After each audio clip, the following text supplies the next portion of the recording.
Sisimulan ko sa mainit na pagbati na annyeonghaseyo.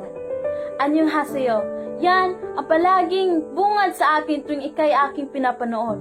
Sabay sigawan ng mga fans ng Oppa Sarangheyo. Hana, Dul, Set. Ngayon ko sisimulan ang aking istorya na kung saan dapat ko nga bang mahalin ang isang taong dapat idol ko lang. Noon, hindi ko mawari kung bakit baliw na baliw ang mga babae noon sa K-pop. Hanggang sa magkilala ko ang 5 lalaking ito. Lalaking naging dahilan ng pagkabaliw ko. One Dream.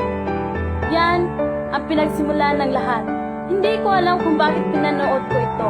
Basta ang alam ko, hindi lang dito nagtatapos ang lahat. Nagsimulang mabaliw, gaya ng mga babaeng pinagtatawanan ko lang noon.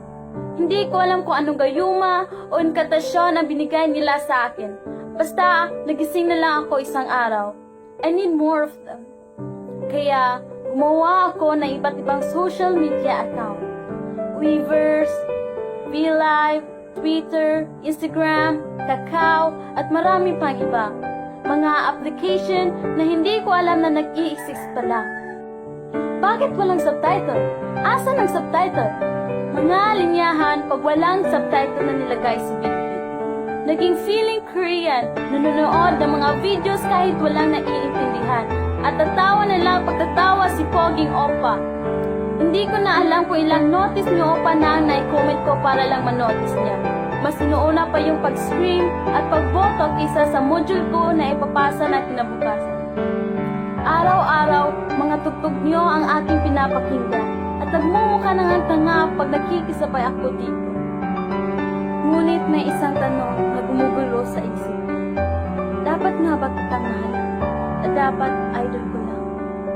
Oo, alam kong masasaktan lang ako, naaasa lang ako sa wala, na hanggang imahinasyon lang ang lahat ng ito, na ang ilusyonada at assuming ko.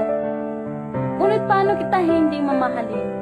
O palaging pagtingin mo sa kamera ay sasabihin mong, Moa, Sarangheyo.